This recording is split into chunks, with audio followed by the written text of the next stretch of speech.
Cryptogaming.institute podcast. I am Ben, your host, and today we have the main man behind a bunch of different projects, which I'm very interested to dive into. Welcome to the show. Dude, thank you so much for inviting me. Happy to be here. Yeah, it's a pleasure. Glad we could sync up on this. Want to dive into all things what you're doing and all the different projects, and especially esports because I'm incredibly excited about that. But first, let's level up.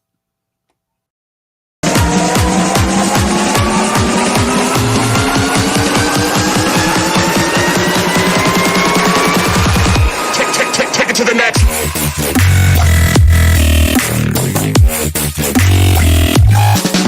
level.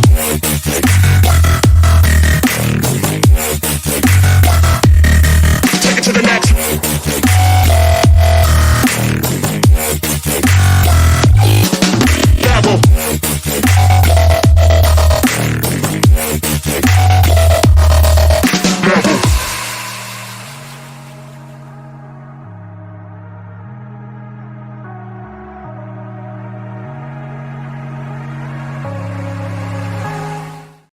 And we are back, ladies and gentlemen. I hope you are absolutely fired up and ready to rock. My dude, there are so many things that you're doing just by taking a peek at your Twitter. Clearly, esports is a big part of it, but I would just love to hand the mic over to you and really just ask, like, what exactly are you doing? What exactly are you building? What's your story? All right, so first of all, before we get into that was a fire ass intro. I'm not gonna lie, that was kind of fresh. Thanks, man. Appreciate Yeah, that. that was pretty amped. That was pretty amped. So had to acknowledge that really quickly. I have to now match it with the same energy and vigor. So let's get into it. Yo, it's your boy Sursu. That's what I'm known on Twitter. That's also my middle name. Well, part of it anyway. It's a shortening. Shout out to my pops. But so what I do is very hard to describe even for me, right? But I kind of like put it in like this neat little very large like I guess box, if you will, right? So like my background's in design. It's in anthropology. I studied this thing called service design back in art school like 11 years ago, and essentially it's this idea of creating the environment for creation, co-creation between communities and facilitators. And so as a designer, you sort of act as this conduit, this sort of this mediator, this facilitator, this person that helps become the Sherpa between both one reality and another, and finding a way to merge the two things together. Um, a lot of that I didn't necessarily really get a chance to do outside of academia until I got into crypto. But some of that stuff you'll kind of find hints of that in user experience design and advertising and product design and development, so on and so forth. Anything design related normally is going to have kind of like the blending between two worlds and finding the commonalities between them to build something new. So I just tried to take that same kind of mental modeling and bring it into crypto. And so now I'm in esports now, but when I started, I was pushing for advocacy for artists, greater visibility. That's what led to the Mint Fund. I think that's like my first big project in the space, was finding an opportunity to say, hey, how can we help artists mint NFTs? How can we like create reduce the barriers of entry by making it free? Where, excuse me, we as the Mint Fund incur the cost to help artists mint and find their way in navigating this environment. And that went pretty well for like in its first year. We've supported over 1,000+ artists, at least 36 different countries. One A few of our really awesome folks that have gone through our cohort, like Now Ashley, Tigress Lee, who else? Ikara, Clavaclante, who else? Linda Dunya. There's a lot of really awesome, amazing people that have kind of gone through our program, and they're doing amazing things. Like Now Ashley, they're one of like the most sought after artists right now in the space. I would say like Tigress Lee is pretty much kind of inventing the new paradigm between hardware, fashion, and crypto. Then you have Linda Dunya that's doing incredible strides in bringing NFTs into Africa. Had the first NFT show in Senegal through Cyberbot, and then in her community, in that community, and then Akaro, they pretty much put on for Brazil. We did a huge auction for them at Sotheby's last year, and it has been nothing short of amazing ever since. Yeah, so that was my first project. I quickly followed that up with doing research with Wellness Culture, trying to find and create really inventive ways using the Zora protocol to like build narrative and storytelling for artists, so that when they are promoting and pitching their work, there's a better means of assessing context. And really kind of following the through line between an artist and maybe all of their influences that have led up and culminated into that piece. A lot of that is inspired by how I was taught in art history, where it was never really about kind of like the work per se, but it was what the work was saying, and the context around the socio-political context around these artists at the time, which end up influencing you to create art in certain ways. We all are, I guess, tools of our environment, tools of, folks that we're around. And the way that we sort of craft things is by proxy to all of those external and even internal elements. So those are like my first two things that I did when I got into the space. And then halfway through that year, I led an initiative called Crypto Cookout that helped. We rallied around 458 folks to purchase 2 Black CryptoPunks. Helped increase the floor for CryptoPunks at that time. Visa even bought one shortly thereafter. Really wanted to just kind of push the idea of multiplayer mechanics in crypto, like how we can get people to kind of rally behind particular causes. And then we use that same kind of energy to build Black Hand, which is pretty much what I've been doing now, and kind of everything that I'm all in on, plus Project Stadium, which is an offshoot of Black Hand, or at least the product that's birthed out of it. So yeah, bro, it's been a fun ride since the summer of 2020, honestly. And I have never been more challenged in my life, juggling a fuck ton of projects. But honestly, it's I wouldn't trade it for anything. So it seems like there was always that thread linking everything, which is to basically help publish talent or help bring talent to the world, right? Yeah, pretty much. Why was that such an important thing, and how did you also get into crypto at the same time, and then when did the realization of that intersection really hit? So for me, I got into crypto early. I remember being a freshman in college, and this dude was like, "Bro, get into Bitcoin, bro. It's the wave." And I was just like, "Bro, I'm like 17, and I'm focused on trying to figure out what the hell I'm gonna do with my life. I guess I'll take a Bitcoin wallet from you. Sure, no problem." I mean, dude set me up with everything. Sent me, honestly, an ungodly amount of Bitcoin. I would probably I would be able to do all the things that I've ever wanted to do with crypto without having to ask a single dime if I actually kept up with that Bitcoin wallet. I'll just put it that way.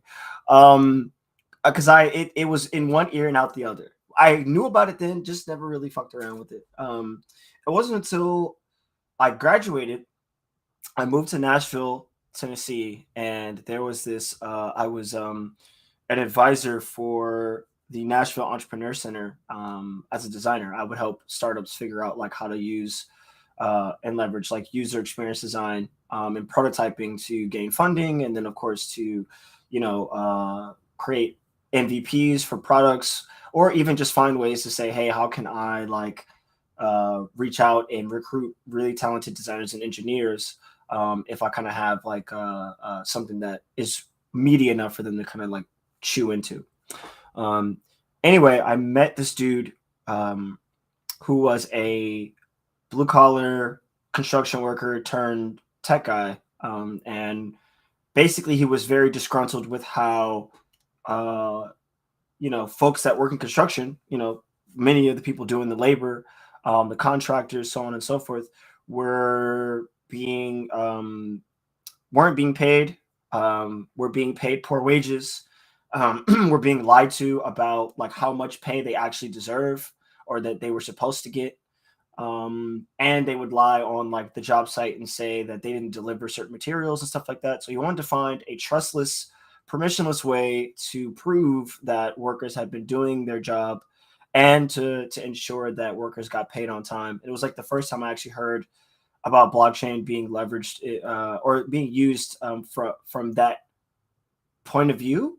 And that's what kind of spelled true utility to me at the time. So I was like, oh, this is kind of interesting. I actually want to dive into this more. And that's when I, read the white paper and certain things clicked at the time, but I was really mainly focused on how do I translate, trustlessness, permissionless, like, this sort of like transparent environment that blockchain is supposed to yield in a experience that is like guided enough for even folks that are the least tech savvy to try to like figure out. And that was a really challenging but fun process. We worked together for about maybe 9 months, helped him with his pitch deck, initial design, stuff like that. They went into more like physical hardware as well as software. So it was a really unique kind of blend of the two things. And so I said, you know what, I'm gonna keep a tab on blockchain stuff, keep a tab on crypto. And that was like 2016. About a year and a half later, I moved to New York City.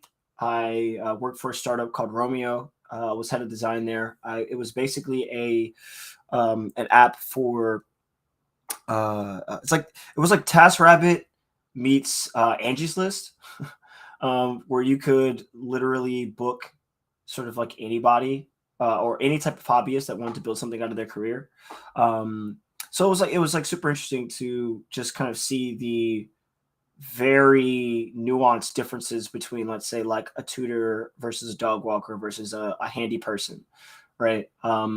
There's no one size fits all, like how TaskRabbit kind of like does it for kind of like handy people and stuff like that.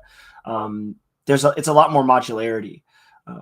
So that was already something that was super unique in many ways.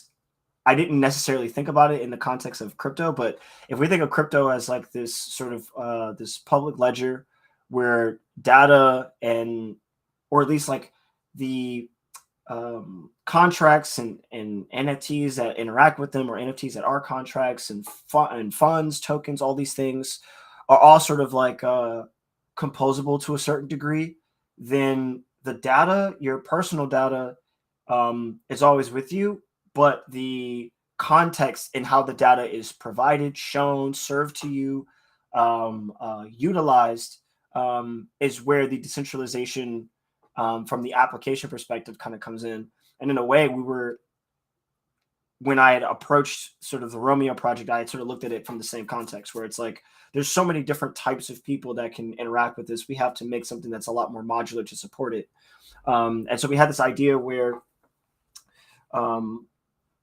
I think about 0.5% of the total amount of users we had, maybe like 50,000 at one point, were responsible for over 90% of most revenue that was coming in from bookings. That's a huge issue for us, right? We're like, damn, like if we got to do like, this is no way to scale if like one out of every like 5,000 people are making money. That's a problem.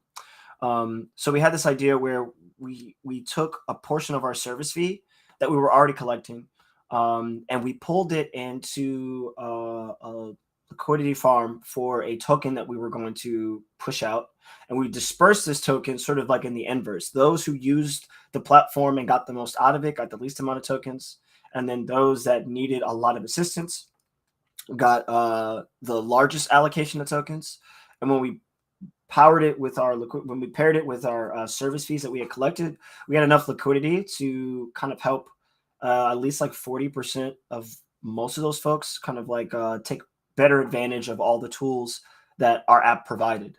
And as a result, we went from 0.5% of folks making a profit to about 17.5 to 22% over like a 9-month period, which was huge, right? And then the ICO, boom, crashes and then nobody fucks with crypto and then we had to abandon the project. But I feel like it would have been really interesting even if we kept it going, even if the value of ETH and all that stuff was lower. I think mainly because of the fact that we were actually able to boost and inspire growth um, from a tokenized perspective. So wait, let me hop in here for a second.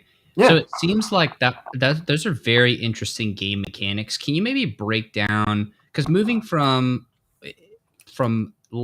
almost less than single digits revenue generation of the 0.5 to like 17.5%. I mean, that's a huge, on a percentage basis, that's an enormous increase there. So why do you think it worked the way it did, where it seems like almost you guys were investing into the people that wanted to participate but did not quite have the ability to participate? Maybe you could talk a little bit more like the game theory behind that, and how that actually helped them, and how that worked out. For sure, man. Like, so the main thing that I noticed was, or about most like gig economy based environments, is that it's all about your network, right? So if you've naturally already had a network, but now you're looking at this tool as like a easier way to facilitate and expand kind of like your reach to folks that may not have necessarily heard about you.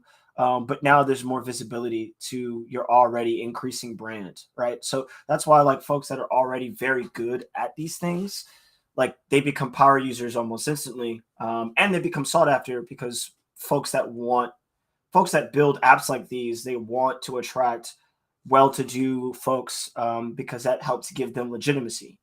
But again, the biggest problem is that saps all of the financial opportunity from everyone else. So I essentially had to fight for the opportunity to say, listen, let us go after like, Esmeralda, who's like in like Bed-Stuy, New York City, and is like a really good tutor, but just has no. She's not really that savvy at working many of these things. But if we can give her a particular boost, if we can invest in her a little bit and get her going, what can she do with that, right? And all it took was getting them one booking, right? We got them one booking. They were able to provide the service well. We did a follow up with the people that had worked with them, did kind of like an interview, like an exit interview, if you will. Asked them to write a testimonial, an earnest one. And we were able to kind of build sort of like a little mini campaign around the city about that with like, everyday folks. And that's something that caught on where it wasn't the glitz and glammy people who already had massive market share, but it was the everyday person. And I think that resonated with New York because New York is already hustle culture personified. And so I think it worked in that environment. I'm not necessarily sure if it would have worked in any other city environment, to be honest with you. But I know for New York City, we were able to speak to the cultural notes very beautifully because of that approach. But honestly, like you take a loss, I think, as a business sometimes in doing it in the short term, but overall the idea is we want healthy scale. If we're getting, out of every 10,000 people, like 2,000, 2,200, so on and so forth, like that are actually like really benefiting from it, that's much better than 50 out of every 10,000, right? Like we don't get a chance to eat as a business, but neither does anyone else get a chance to eat either, and it becomes sort of a dead end. So we had to really I had to advocate for it. Do you think so that's really interesting that it literally only took one booking, and that's what almost activated these different folks who may otherwise never have been, and I'm using activation as like becoming an engaged member on the platform and actually providing services to other people.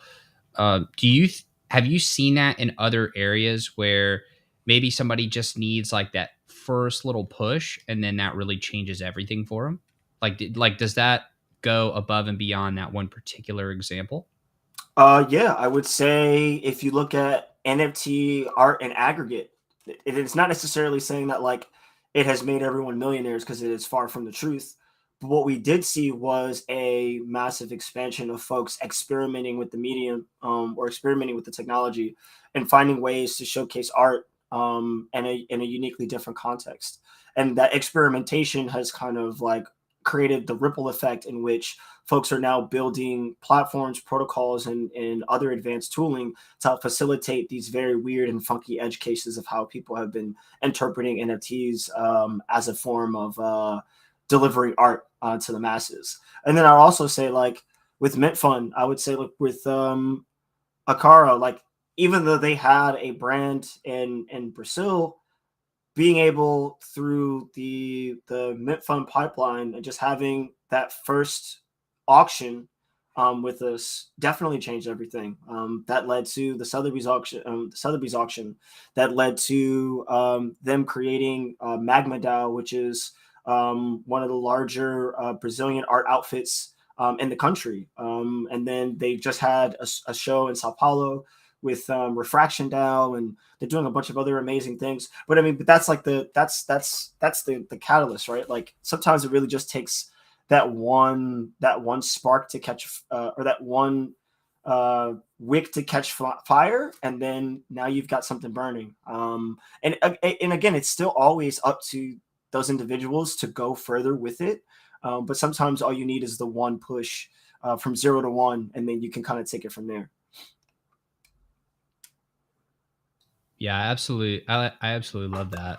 And I think we're probably going to have to see a lot more of that, Yeah. where it's almost like the platform takes the bet on the individual to get that individual like fully engaged and up and running, and gives them a shot to like really truly experience it at the level that it really can be, which is, to me, is a very fascinating concept.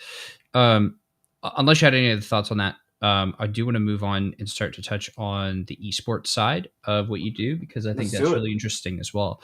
How did you move from more the art side into the esports side? And what was really like the thing that caught your attention there that really made you want to go in that direction?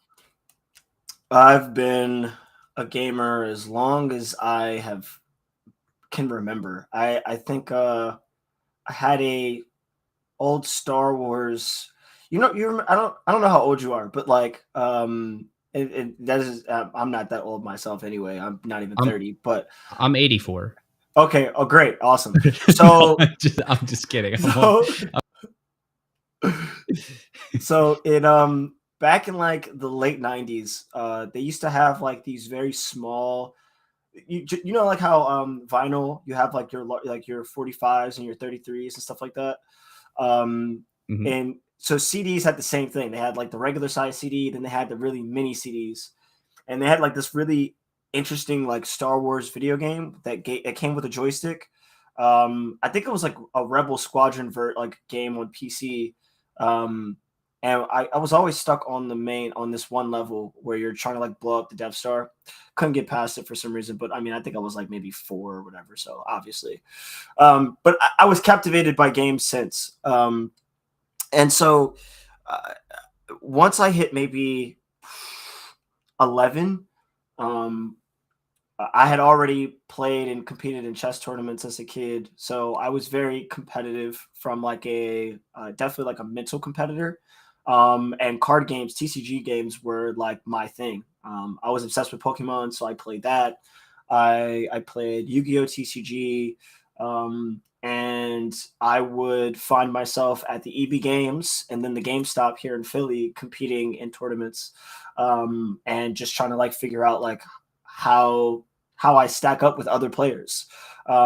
So much so that I built my own sort of comp league in middle school, where we would take the library and we would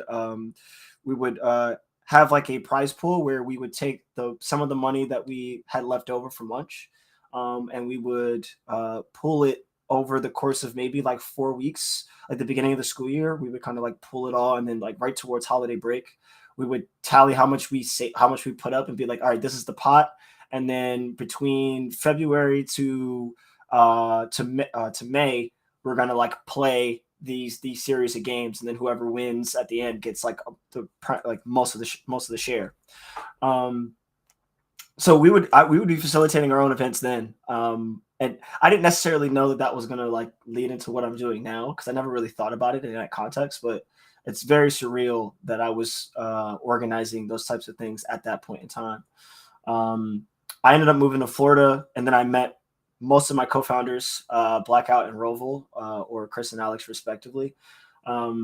We would be obsessed with Halo. Like we bonded over Halo 2. We played MLG game battles constantly every weekend. That was just the grind. And at that time, we were playing for bragging rights, $50, and I don't know, maybe a big leaderboard placement on MLG.com, right?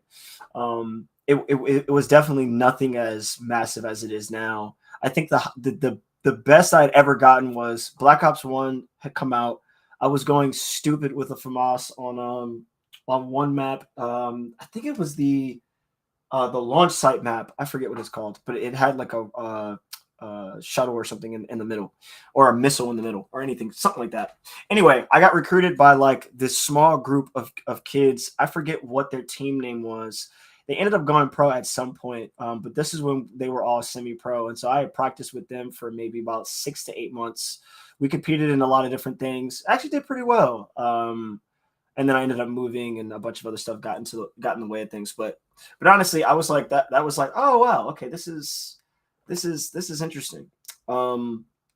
So fast forward, I go through tons of just growth, right? Like high school, college, all the stuff that I just talked about and mentioned from the crypto side. I was really doubling down on building a very expansive like career in user experience design, advertising, startup culture. Like I wanted to be like one of those people. And then right around 2019, I did not have any work because I quit the Romeo job. And I was definitely trying to figure out what I wanted to do. I took a artist residency in Japan, rekindled my love for art, and then by the time I got back, I started doing very like unique projects. Like I ran a bookstore out of my apartment. I was experimenting in building clothes, doing things in fashion, and funny enough, a lot of that stuff prepared me for the way in which we do things at Blackhand, where we have a very like curative approach to merch, a very curative approach to kind of like our branding, and then of course it's very mission oriented. So yeah, bro, it's been a very interesting journey. But like I think the TLDR is that I've always been interested in games. I've wanted to find my place in them, and becoming a community-owned organization, helping to support actual pros and those that want to become pro, is honestly like really a dream come true. So it's been super fun. Yeah, so you touched on it a little bit, but maybe you could give us the whatever the opposite of TLDR, the full length of like how did you actually go about starting the esports organization, and how does it actually function? Like if we were getting an intellectual tour of the actual business. Sure thing. So um early 2020, started the pandemic. Me and my co-founders, we did a Twitch streaming group because we were like, yo, we should get into it, because for me especially, I didn't really have a job. I did work at Scuff for a little bit back in 2019, so that was kind of fun. I think that's also kind of catalyzed the bug. And then me and my one of the co-founders, we went to London, went to a gaming bar, and then said we should do one of these. Oh, you left, I think. What happened? Maybe he'll come back. I don't know if I should keep going. Oh man, I'm gonna wait. I don't know what happened here.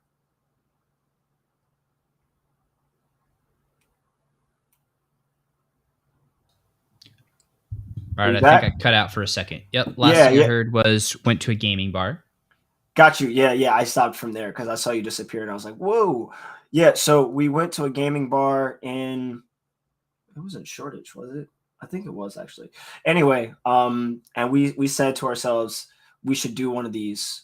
We realized that there's a huge there's no major domestic supply of tequila, at least in London where we went.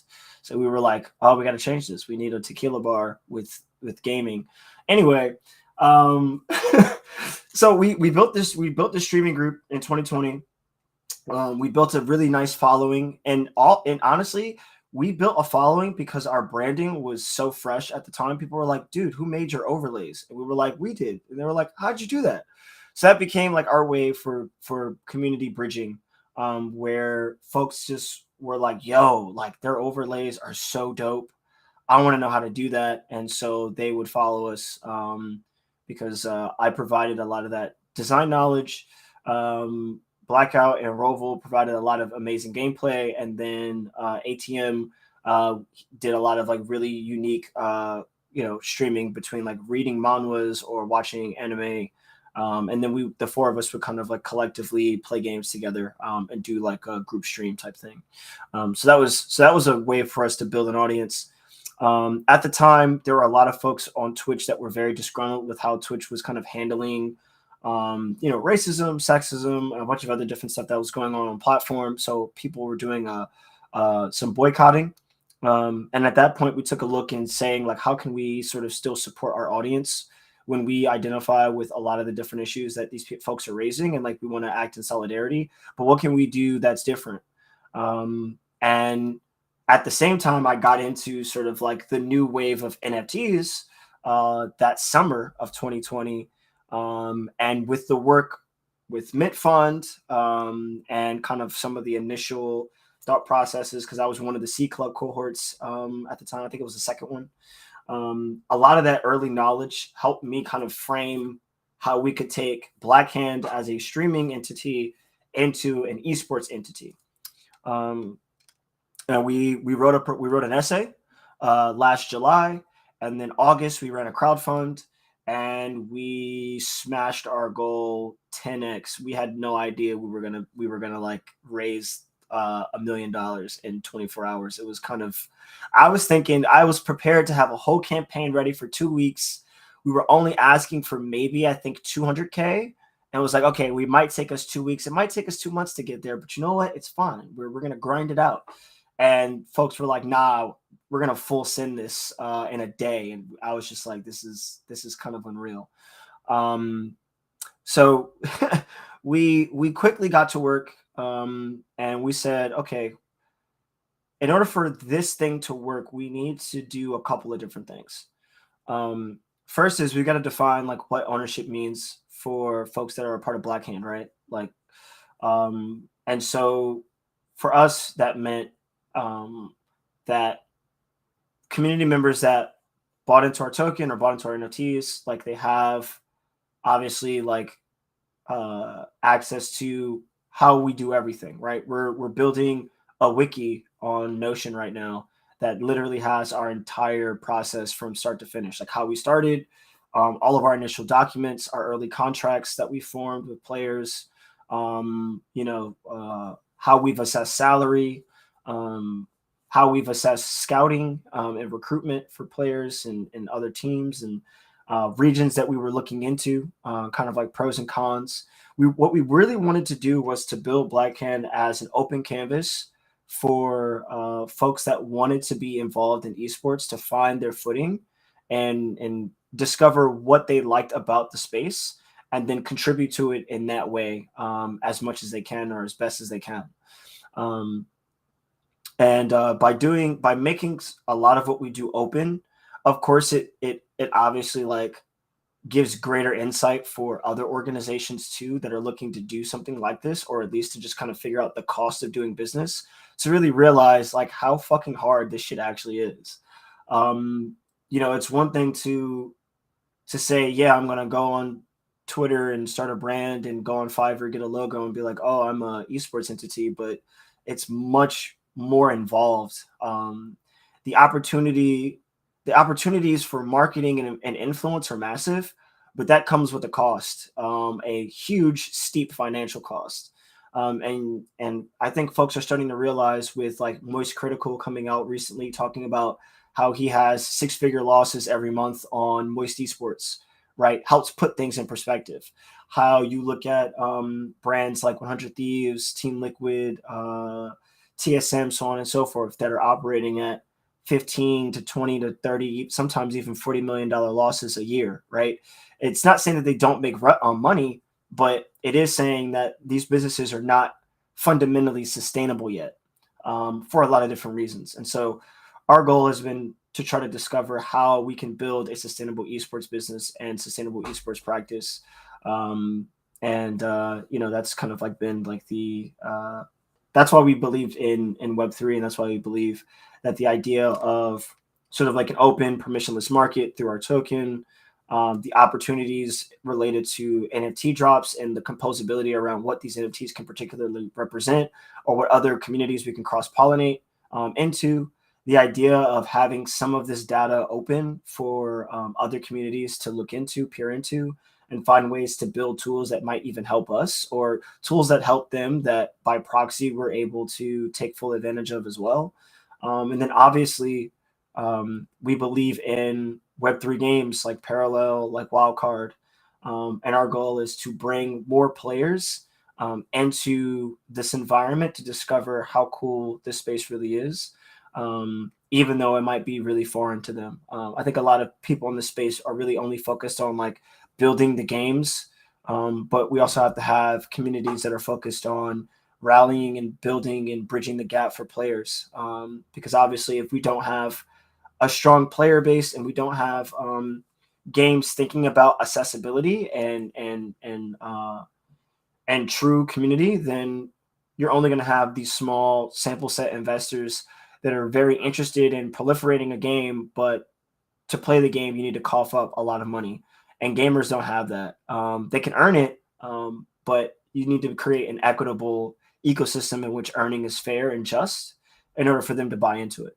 So those are a lot of the stuff. Those are the things that we've been interrogating, and the things that we've been trying to put into practice for the first year. I think we did a whole lot. I think we did a little bit too much as far as like scaling up with a lot of the different teams we wanted to represent.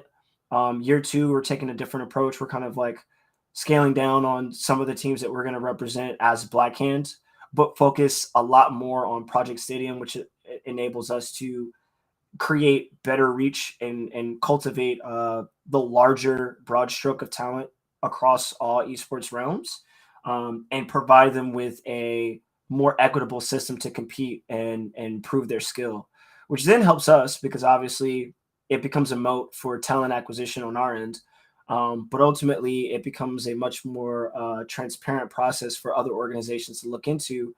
And folks will always attribute sort of Blackhand to the talent discovery aspect of if their team wins a world tournament, well, if they picked them up from Stadium, then that came from us. And honestly, I think that that's in long term a bigger flex than anything else. So, if the theory is basically how to help esports become profitable at the risk of grossly oversimplifying it, what's the thesis on that? Like, I know you talked a little bit about some things, but what's really the underlying theory behind that? Because these huge orgs are definitely not monetizing properly or profitably. So what's the strat? What have y'all figured out that others just haven't? The strat is really combining the best of many of the types of initiatives across the esports industry, and I'll kind of like give you a few, right? So Dota's compendium, in which fans purchase like these passes that contribute to the prize pool and contribute to teams and so on and so forth. You can see how a major event can grow from $7 million to $47 million. But that's because obviously there's scale with the fan base, but there's a narrative that is very easy to follow, right?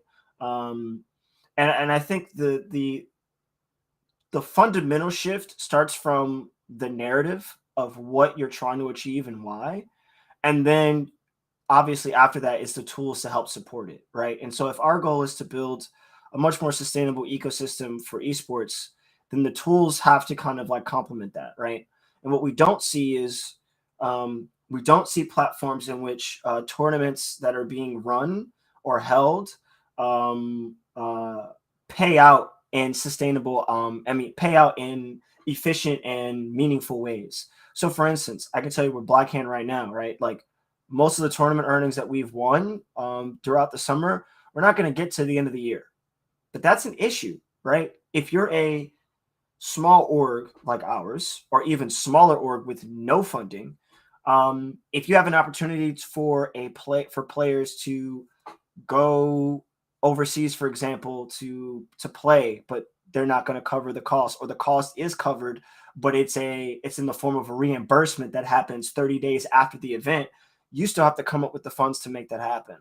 And if you don't have sponsorship, which accounts for more than half of all esports revenue, right, globally, if you don't have media rights, right, or strong social media presence and presentation, right, that accounts for another 20 or 19 or so percent, right, then merch is not going to cover your cost when you don't have the influence yet to sort of like move pallets of clothes, right, or pallets of gear. So at almost every juncture, teams are operating at a loss when they compete. If especially if it's a LAN, right? If it's online, then the bigger cost is time. But if it's LAN, then it's time, it's money, and even if you do win, you still have to wait. And so if you have players that require wages, or players that want to do this full time and can't get their full potential because they're working 4 other jobs or 2 other jobs or whatever the case is, so that they can even afford to continue this habit, what it does is that it doesn't really allow for the type of unfettered opportunities to be seized by the very hungry people, right? Or those that really want to do this thing. And for those who are more affluent and can kind of afford to take the loss, they are more than likely going to have more of the opportunities because they're the only ones that are present. So think about the competitive integrity that could be added if payments were actually like distributed right as the tournament ends, right? But Web3 can facilitate that, right? What happens when you want to recruit a particular player and you have the funds in your treasury that can be sort of like locked in a contract that is specific for that player so that they can drip it out on a monthly basis or weekly basis or whatever the case is. So the player never has to worry about when they're getting paid next, right? Like Web3 can facilitate that. So it's really like, so I think there are 2 points of attack here. One is infrastructure, right? And then the other is leveraging bigger support from fandom, and turning those levers to 11, right? And these are things that are not new. It's just the opportunity to compose it in the Web3 context, because now you have a transparent layer of data, and you have multiple different apps that can serve these types of purposes, but all the data is the same because it's yours, because you own it. That changes the landscape as to how value can be distributed and where it's going and who's allowing it to kind of pass between like one community to the next. And I think right now there's so much of a chokehold from the league and tournament level, from the publishers of these video games that currently exist, that prevent brands and organizations from monetizing in ways that don't require sponsorship. If the landscape allowed for teams to develop not just cosmetic skins, but like fan support or things that are more entrenched with the game as they build up their rank, their notoriety, for instance, their legend within this, then the types of monetizing opportunities could be a lot more diverse. And that's one of the barriers where we think Web3 can be, can bulldoze. So that's kind of really the thing. It's not like it's anything new. It's just how we're putting it together, and the backbone that's powering it, I think, enables us to be at least we have a much more successful chance at making this work than not. I'll put it that way. Okay, so it's more about just making the things people already want to do, making that easier as opposed to creating a whole new type of thing just from scratch, with the new technology. Correct. But at the same time, I feel like there is a new medium in the form of, well, now we have NFTs, we have tokens, blah blah, or coins, blah blah blah. So like, I could even see a world where, let's say you may be bullish on a team, but you may be even more bullish on a particular player within that team. Maybe that player has certain NFTs, like part of their inner fan club, where you can almost take the bet on them early on in their career and just kind of ride it up with them, or something like that, however that's executed properly. But that Absolutely. could be really interesting, because like, what if somebody had seen way early on, like the Beatles, and they were like, man, I really want to invest in that group and I want to be a part of that. Now that's possible, but in the translate that to esports, like, they don't need to go through, the individual players don't even need to go through any big whatever the equivalent of a record label is. Like, they can have their own independent brands, and the fans and can actually become investors and ride that up. Is that part of what y'all are thinking about, or is that on the radar for you guys of how to tap into that more? Absolutely. So Project Stadium was sort of like our vision on how we build infrastructure for esports, and Black Hand teams are obviously going to be one of the first experiments that are going to be deployed on our application stadium, and then also that helps like give us research on how we're going to build the protocol for stadium, right? And so the things that I want to experiment with are exactly that, right? Like, we've got a really good Apex team that is very close to getting a qualification for Pro League this season. What if through Stadium, right? Like, our team, we have our team as an NFT. All of our players have their own sort of like player cards that are added to this roster, and we decide to fractionalize the team ownership, and part of that ownership is given to the players. The rest of the ownership is given to us, and then we decide to sell a portion of that ownership to the general public, right? What does that look like, right? Now can we create an environment in which folks who are already fans of these players, whether they are folks that have been watching them on stream, right? And this is a whole new class of people who aren't necessarily really hip to crypto, but are becoming hip because they're seeing their really good friends supported by this crypto-based organization take their career to a new height, right? So now we're getting like this type of by proxy legitimacy that we can sort of leverage and have these players say, listen, I own the team that I play for, that I represent, right? Big paradigm shift than what most players can say about their organizations.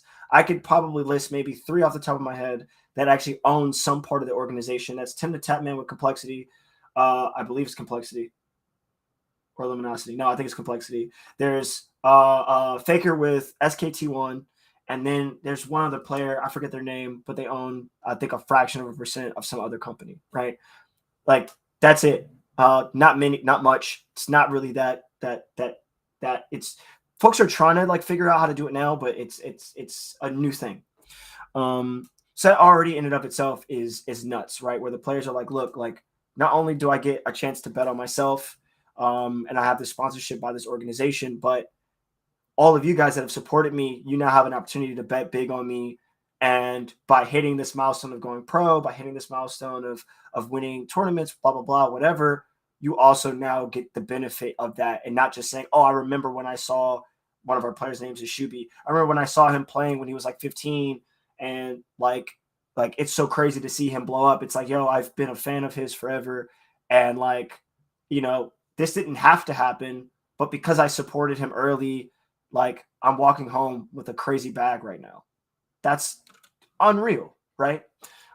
So those are things that we're definitely actively looking to experiment with pretty soon, where we want to really kind of like open up the opportunities for support, patronage, and kind of like loosely investment in the teams directly, the players themselves directly, and finding ways to redefine what sponsorship looks like without it necessarily needing it to be a large brand that's covering the cost of things. But it could be the Twitch communities or the streaming communities that these players have already accrued that decide to say, you know what, we want to continue to support you on Twitch, but we're going to pull what we might have paid for the Twitch membership into like this. We want to buy these tokens and stake them into the team so that as the team produces value, then we're able to collect on that. Right. Like, so there's so many different like unique, and again, this goes back to multiplayer. This goes back to support and aggregate and sort of community building.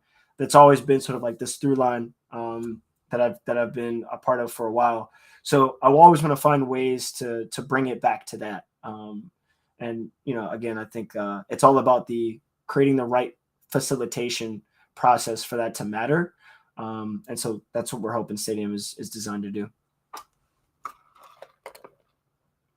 Yeah, I really dig that. I think that really opens up a whole new just a new dimension of fun. Like then it becomes so much more real. I mean, I've played so many hours of video games in my life, both amateur and attempting to go professional. And like that, just the how much people care about this stuff is bonkers. Knowing that I'm one of those people and I cared so fucking much, it was unbelievable. And then to know that at the same time there were also fans and people that cared a lot about, I mean, what I was doing, what my team was doing, the tournaments that we were in, the blah blah blah blah. Like all of those people, they didn't really get rewarded for their talent. And a lot of people were really talented. Like, for example, I had this one coach named Donut. Shout out to you, Donut. And Donut was one of the smartest people that I've met. And Donut would create these spreadsheets, like get into the inner mechanics of the meta. And, you know, we're talking like the ratios of the characters. If you move this pixel versus that pixel, you know, what are the different dynamics there? And just so much work was put in and so many spreadsheets and numbers and calculations and just intelligence. That to me is something that is a very valuable skill, because that sort of person is the sort of person that you want to reward, at least in my opinion, is somebody that's putting forth a lot of effort to really dig deep into things. That's a really that person has a higher likelihood to really contribute to society than somebody that's, you know, shit talking on Twitter or something, as an example. I mean, you know, shit talkers have their, you know, all have their place, and, you know, Godspeed to you if you are, but you know what I'm saying? Like somebody that's putting in that effort. But Donut did not get rewarded in a way that made me happy. I was like, damn, you deserve so much more credit and actual compensation for all the work you're doing.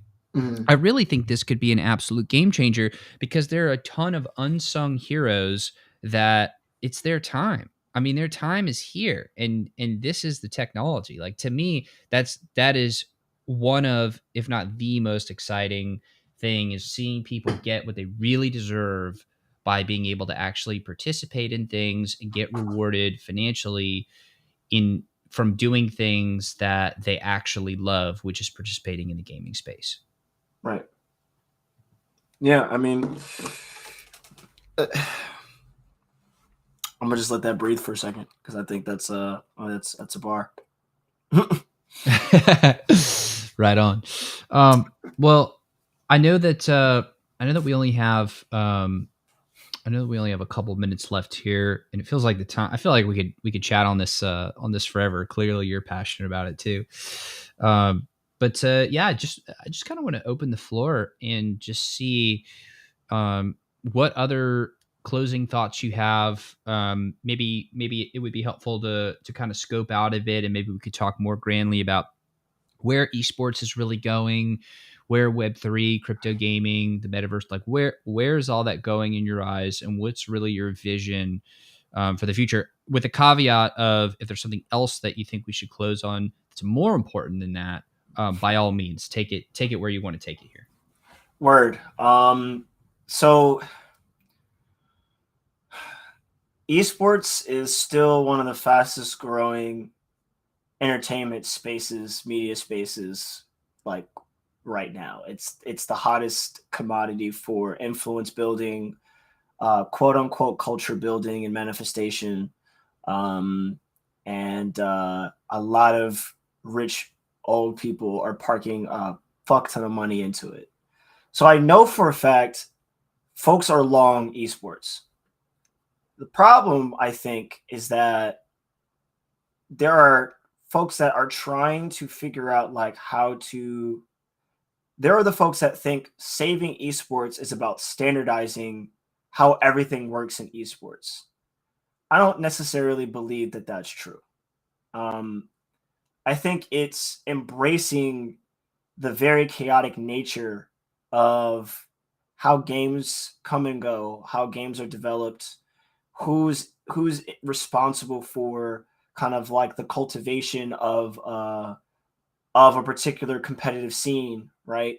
And sometimes certain games are late bloomers, right? Like you're not going to necessarily like. And I love the fighting game community because they're the one of the greatest examples of what grassroots organizations can do with games that are definitely no longer in the mainstream, but have been proliferated since they've started, right? Like people still play Smash Brothers Melee in competition, like to this day, and this shit's been out for like 2 decades. That's huge, right? Like the problem is that just like FPSs, MOBAs, and all these other like gaming genres, publishers still do dick all when it comes to actually supporting these grassroots environments. They always try to keep it and say, hey, as long as it's just fun and you don't make any money off of us for real, then you can do it. Oh, he just disappeared, but I'm gonna keep going.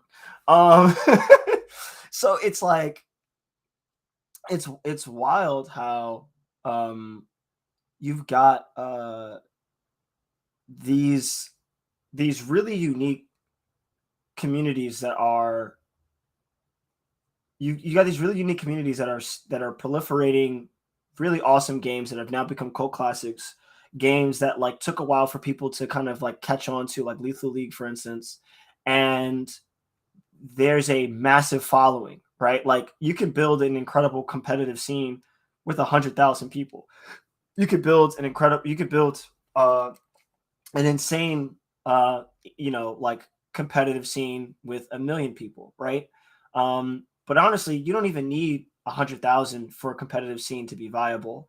It could be a lot smaller, and FGC proves that time and time again that you don't necessarily need a large audience per se to make something good and special. You just need the right people who are passionate. And so I think the long end of it is the way I see esports in general is you're going to have your large brands turn into influence brand, youth brands, media brand companies, right? Where they acquire multiple types of entities, from product verticals to fashion, to services, to even lifestyle products and services, and kind of facilitate like this way of living as a gamer, right? We're seeing this with 100 Thieves. We're seeing this with FaZe. We're seeing this with Fnatic. That I don't think that trend is going to change for the big ones. The big ones already have massive investment. At this point, the folks who started up these organizations no longer have majority ownership of these organizations. So the folks who own most of it look to these people as kind of like, hey, is our heart still beating? Like, do we still kind of bleed game? Do we still bleed culture? If so, cool. All right, dude, go over there, shut up, do your thing, go stream, we're going to take it from here type of thing, right? And then, but what's more interesting, I think, is what happens when Web3 games start to prove that they are just as entertaining, when they provide just as much value, if not more, and they redistribute or they distribute power and influence in a more equitable fashion. What happens to the publishers and the game developers that are anti NFT or that are sort of like anti monetization, right? It's going to change that landscape entirely. It's going to really put pressure on them to really say, well, our IPs aren't dying, but we are losing market share that is important to us with the type of titles that we normally carry, because now we have this whole other class of entertainment media that is competing with us. And they have an opportunity to scale their IP and diversify it in much faster, more rapid, and unique ways than we do because of the type of way that we run our businesses. So, what happens when Parallel produces, an IP as strong as Riot and is able to develop something as dope as Arcane, like the TV series, a fighter, a shooter, this, that, and the third, blah, blah, blah, whatever, and maybe a fraction of the time with the same type of quality, because, the narrative is there, right? What happens to these really big entities, right? I think we start to see a lot of things kind of fracture. But most importantly, in order for this thing to work, we've got to be able to really sufficiently support organizers, and give them the ability to actually make careers out of organizing events. There are so many people that do things out of passion without compensation. It's sickening. But being able to like facilitate them, and hopefully that's what we want Stadium to do, is to facilitate those folks that are like saying, dude, I want to build the next combo breaker. Okay, well, yeah, like you could do that. And also, here are games that are not going to give you shit for saying you want to do a $30,000 prize pool. Like, there's so many arbitrary rules behind how people can organize events. It's also very bad because they don't see how these communities can pour into their much larger one. They just want everybody to kind of be within their main centralized events and tournaments, and so it's very limiting. And esports needs to be liberated. It can't work like the NBA. It can't work like the Premier League, but it can take really good things from each of those. It can't be like Formula One, but it can take a piece of it. And esports can dynamically grow into something, honestly, that's much safer than physical sport, and probably just as entertaining, if not more entertaining, and much more accessible for folks to play. So that's kind of like where I want it to go, and kind of where I see it going.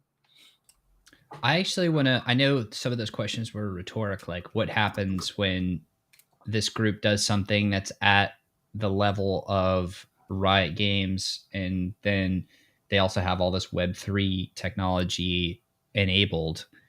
And I think the answer is either the legacy publishers, legacy games, etc., adapt or die. And I am very excited for that, because there's this this quote. I forget exactly who it's from. It might be Warren Buffett, but it's something to the effect of criticize by practice and praise by name. And I think we're going to see that play out in really, really interesting ways, because I'm very much looking forward to the moment where Web3 absolutely takes over, and it's taking over because the product market fit is so much better.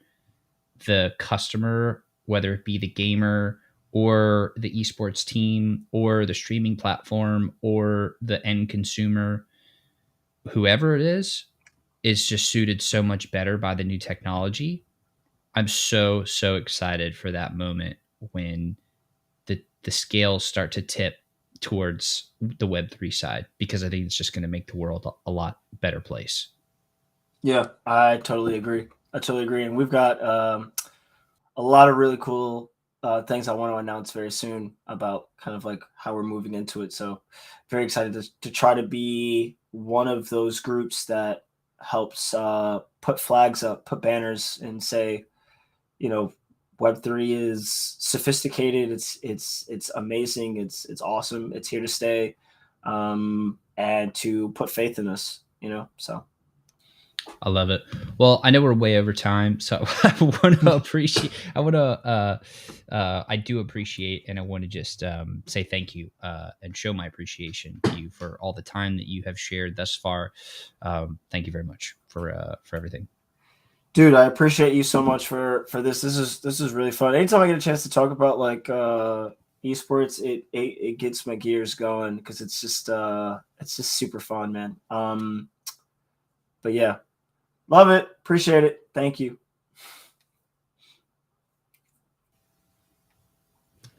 Yeah, can't help but get fired up when we start talking esports. I feel the same way. But again, I want to thank you so much for coming on the show today. To everybody watching and listening, I want to thank you all. I love you all, every single one of you. Y'all are what make y'all make this really y'all make this happen because you're the reason that I'm doing this. So thank you so much, everybody watching and listening. I've already, of course, tagged all of your different projects. It's already in the title, already on Twitter and whatnot. So everybody go down the rabbit hole of the multiple rabbit holes and go follow and like and dive in and have some fun. And I think that everybody will be much better off for that. So again, thank you very much. And I will see you all on the next episode. Thank y'all.